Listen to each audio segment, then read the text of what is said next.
This is going to be a lot. Alright, let's do our little...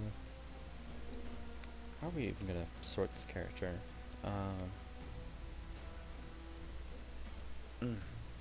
Okay. Shovel Knight's ability. You have Shield Knight. So clearly, we can't separate these two. They are... I mean, okay, physically you can, but we need... Excuse me. We need to view them in light of each other to get a sense of what this character is. So, you attacks the calculate range from her position.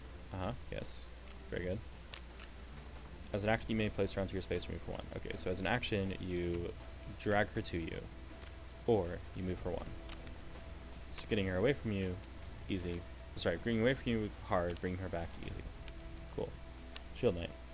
During strikes, your advanced close effect starting here may travel 1 space farther. That is important. Alright. So. Okay. Where do you go? There you go. So assault hits. Right. Dive jumps over. That's important. So Shield Knight's ability already is significant. Shovel Knight's isn't, right? His ability is, hey, you get to move her around. Whatever.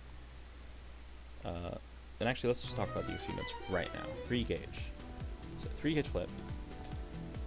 When you exceed, flip her, move her anywhere. As an action, put her anywhere. So it just makes you better at moving her. And it has the kicker, which is not trivial. And she gets twice as much text. So the same basic effect, but also, when you're hit, after hit effects, you have +2 armor if she's between you and the source. Alright, so she protects you, right? Plague Knight's, you know, dinky 3 damage thing is only going to deal 1 damage if it's going through her. So, alright. That's fine. That's going to be a little hard to quantify because we are just looking at a kit, especially for me, is not enough to like figure out what positions this character takes up unless it's clear that they like corner pressure or like long range in particular ways. So a character who says you're going to need to reposition a lot makes me think I'm probably not going to be able to parse their positioning requirements, which, hint hint, is why I'm not good at playing them.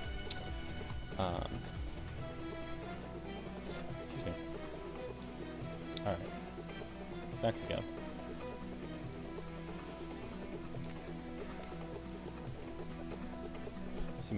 Alright, so this ability basically doesn't exist, right? As far as it's all her.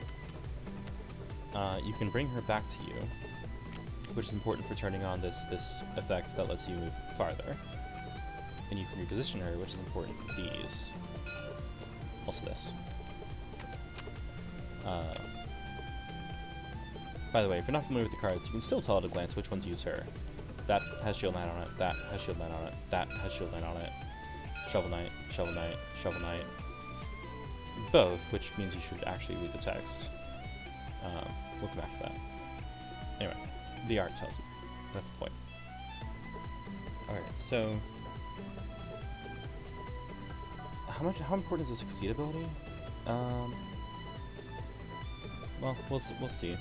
That's also going to be hard to gauge, because we don't know how important it is to reposition her all the time, or if she just tends to remain, like, in a good place positioning-wise.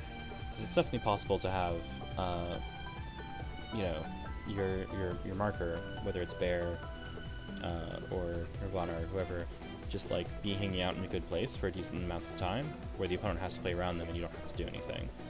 It's also possible for the opponent to be moving around them a lot, and you have to reposition them, and that causes actual resource toll. Well, depending on the character.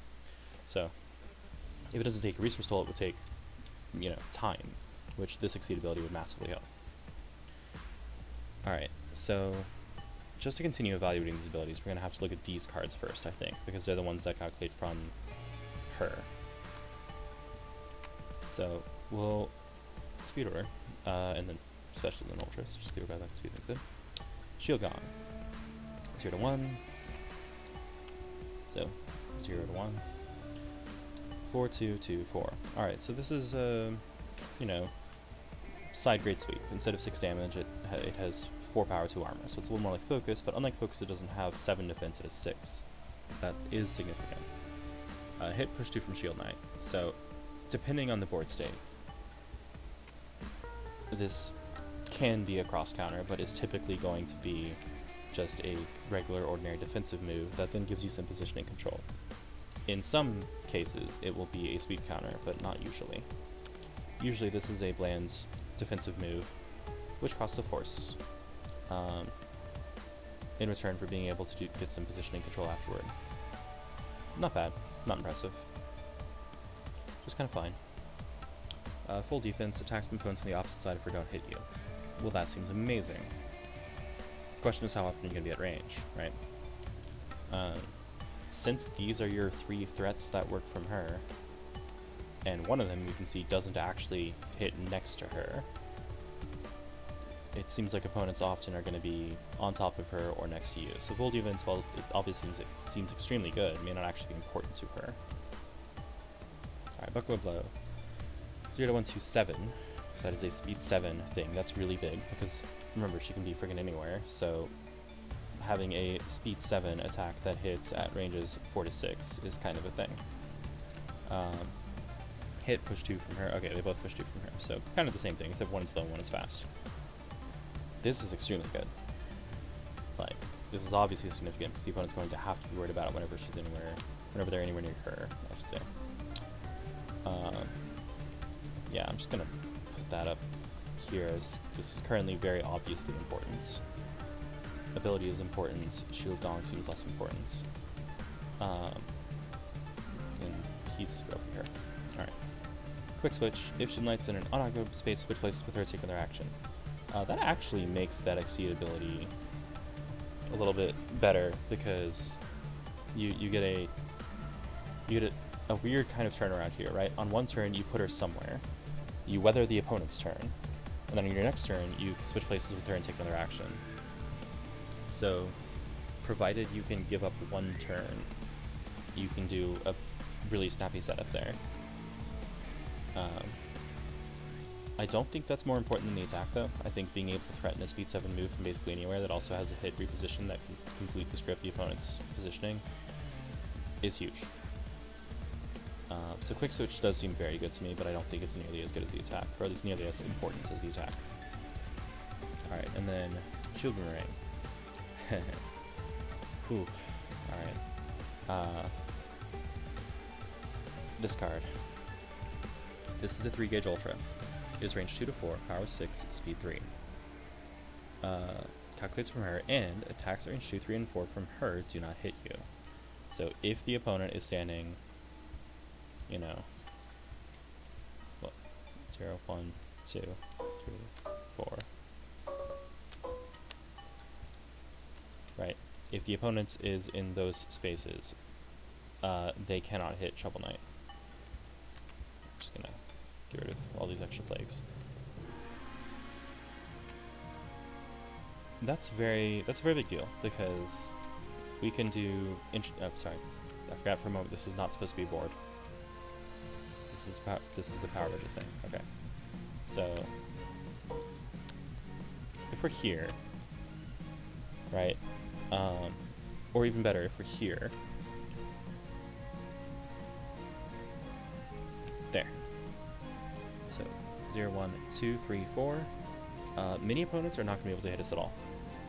Like, because you play Shield Boomerang, and then any range 1 move fails, unless they happen to have, like, advance, or like a push and then an advance, right? Like, that's the kind of weird jank that you have to get around that.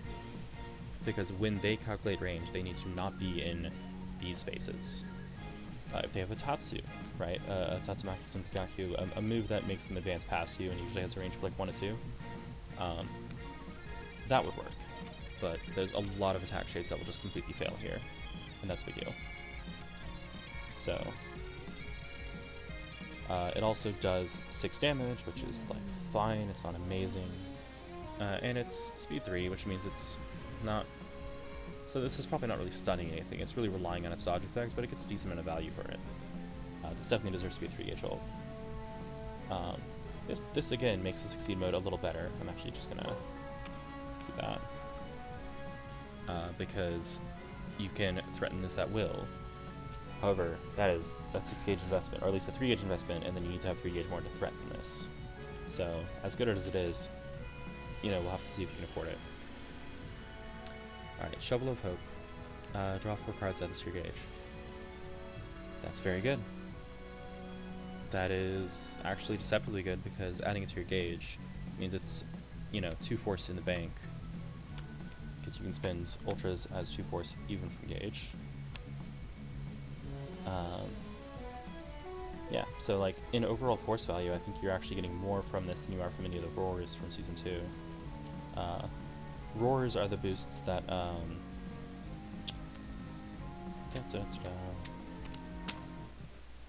Fortune's Roar, draw 4 cards, right?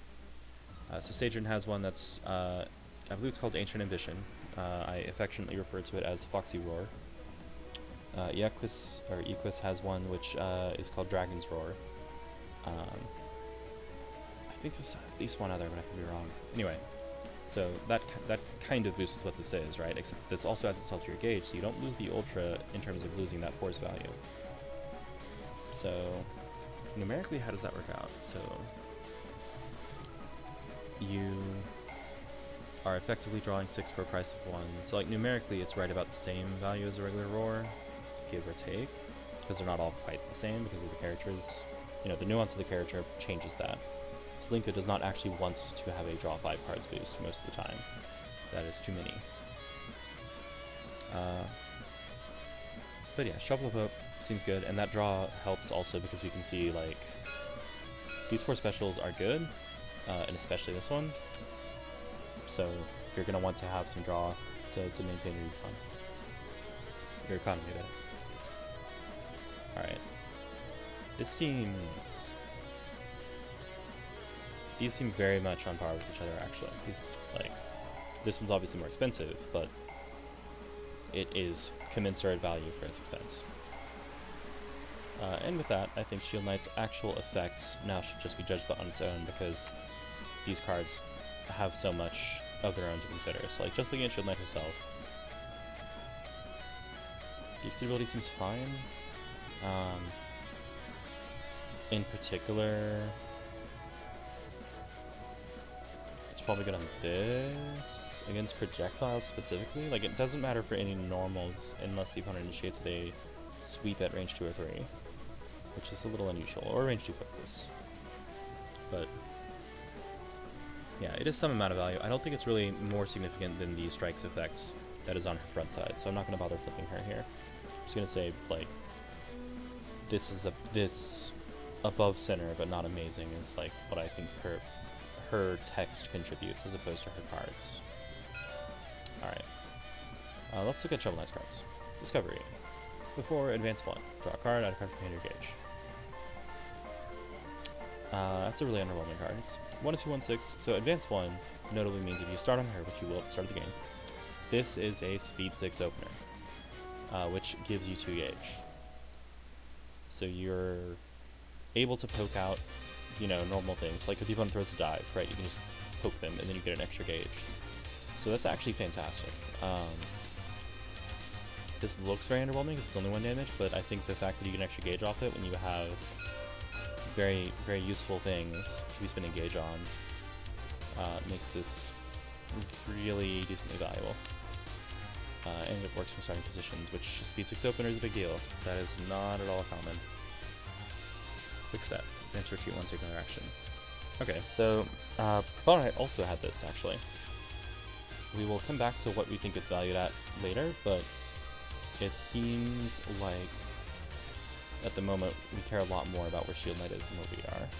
But I guess if you can move her to yourself, then next turn you can quick step out and then you're displaced from her, right? But yeah, at the moment I think it's like deceptively good. Like, I think the attack is actually bad, but I think it's really important. Like, the attack does a job and does it well, but even though it's a very small job, but it's extremely important. That 1 damage means whenever you're in combat with this thing, you can lose really, really hard if the opponent decides to punish it. But also, you're going to get 2 gauge out of it. I think you needed it. Alright, Charge Slash. Speed 1, so 151, 6 guard. So Sweepish, plus some power and ignore armor if you initiated before close 1. Alright, so if you initiate, turns to a 6 power with ignore armor, which is terrifying. And it has before close 1, which again, with her, can become close 2. So, in various positions, this can cover Grasp. Always destroys, usually destroys block, usually destroys focus. Traits are sweet. Alright. This is a good card. It's just like a good card. I don't really know what to say. It's not amazing. The ignore armor makes it actually legitimately scary. Harder to play defensively against this guy, especially if he initiates. There's like a mix-up here where focus covers this thing incredibly well, but gets destroyed by this. Charge up, plus 2 power, plus 2 guard for a force. So this is so on paper this boost is overcosted. Because 2 guard is not with the force. But I'm not sure. Yeah, no, I think having the 4 specials in particular means that like you don't really want to pay the force cost for that. We'll see. We've also seen none of these care about that extra guard, except maybe Shieldon. This might though. This has 3 guard on it. So actually, Shovel Drop with Charge Up is legit. So that becomes a 6 or maybe 8 power with 5 guard. Yeah, okay. This is the reason to play Charge Up. We'll find out in a second how important that is. Shovel Drop. 1, 2, 4, 4, 3. This is a Tatsu, I mentioned this earlier. Before advance 2, you move past the opponent plus 2 power. Missed one. This inflating is a little bit off, whatever. Should be, you can move past the opponent this way, I think, but whatever. Left turn prop. You've missed basically all of Shovel and Shield. I'm getting speed on them. Anyway, so this is the Tatsu. Like a spinning kick move is what that refers to, but in this case he's just bouncing over you, like he's bouncing on your head. So if you move past the opponent plus 2 power, means at ranges 1 or 2, this is 6 power, at ranges 3 or 4, this is 4 power. At range 4 it's on curve, it has some guard so it can withstand like a fast poke from a projectile. This is good. It's not amazing. With charge up, it can become a close range 8 power, or again just 6 power from range 3 or 4. Pardon me, I do not think I'm going to get to Cyrus tonight, alas. It's good. Or, like, it's fine. It's not even good. It's fine. And then Hop is move shield knight 1 or 2 spaces, taking their action. Okay, well, moving that right back up, actually. Mostly for the boost. I think the attack is mediocre. So basically, I think Charge Slash is better than Charge Up. Charge Up makes Shovel Drop playable. Well, it makes Shovel Drop, like, good, instead of not very good. And then Hop is so good that you should probably never drop your second copy of Shovel Drop. Because at some point you will probably need Hop to abruptly change the game state to massively in your favor. Because this feels like it would be incredibly important. It's just moving for 1 or 2 spaces and then getting another action to do something about it. So, yeah, this feels much more important actually. All right, Tandem. 2 gauge, 175 before advance 1 or 2. Remembering that this could be a 1, 2, or 3 situation. So if you don't move into or out of her space during this movement, so she has to be either in your space or in either of the spaces that you move into. If she's in your space, you can advance, 1, 2, or 3, and it's fine. 7 power is good. This is usually going to be on curve, if not above curve. Yeah, on or above curve 7 power is quite good. This is basically Tiger Destruction, but like either easier or harder to set up, depending on how good you are at managing her position. I think you will have a somewhat difficult time getting all the gauge you want, because I think you need to threaten this, want to use this, and then would kind of like to use this. So it's probably your lowest gauge priority, but it's clearly still a very good attack. Notably, their highest printed damage on anything. Inseparable. While you occupy the same place as Shield Knight, or sorry, Shield Knight, plus your power, plus your armor, and opponent's gonna move you. So if you're on her, you are awesome, and you can't be moved off of her. Excuse me, which means the opponent probably just moves away, right? Like, assuming they can. They just get out of melee with you because you don't have legit projectiles unless you're using her. Which means you either move her, and then you don't have this benefit anymore, or you play something that will move you, like this, or dive, or assault, or whatever, which means you'll lose this benefit. I guess it is kind of funny, because Inseparable Spike, like, loses to a bunch of things by almost nothing, and then it crushes a ton of things hilariously hard. Like, you could just lose to stuff and you don't care, because you've got 3 armor. I actually don't think this is all that impressive. I think the sheer amount of safety offered by these, and the number of options of the opponents that you can control, means like that's probably right up there, and then this drops down here. Man, I like Inseparable, but I don't actually think, like, I don't actually see a lot that it does for you. I guess if the opponent is actually pinned down, like if you have them cornered and if they don't have the resources to get out, then you can Inseparable and throw, you know, a sweep or something. So there's situations where it becomes very free to throw a big payout. I just don't see that happening all that often. I'm missing, right? Okay. And Tandem is good. Tandem's clearly good. Yeah, that's... I think in most cases this is going to be a better Tiger Destruction. So that's very, very scary.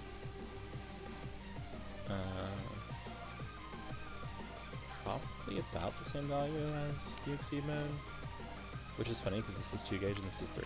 But like, I think you're getting... You are probably getting more value for your 3 gauge Exceed. The trick is that, like, the only way that you can do that is if you are using Discovery properly to get 2 gauge per swing. If you're not getting 2 gauge per swing with Discovery, there's no way that you can actually make use of, you know, there's no way you can use all 3, and you can probably not even use 2 of the 3 gauge sinks. That's my guess, you know, just reading the kit. Yeah, that's kind of my evaluation. I think Shield Boomerang and Buckler Blow are both insanely important. I think Hop is super duper important. I think her character ability, or like her text, the text that's in common between both sides specifically, is extremely significant, and Discovery is essential. I think Charge Slash is like nice, it's fine. Charge Up is fine. Shield Gong is fine. Full Defense and Quick Step are, you know, they're fine. Quick Step on paper, it's definitely good. Full Defense on paper is amazing, but I don't think it's actually good in this kit. I think Tandem is clearly strong, but it's 2 gauge that you can't really afford to spend unless something forces you to spend them, right? Like, unless you have to do this to win a strike. Which, you know, can happen. I think the Exceed ability is notably good, and then I think the character ability, notably good, but also feels more like something that you should be doing than something that, like, when you're able to do it, you win. Because it just seems like it turns on these threats so consistently that it's always worth doing. The only issue is getting the gauge. But yeah, and then regular ability doesn't exist. Like, it's not really a thing. It just says, hey, you know, she's here.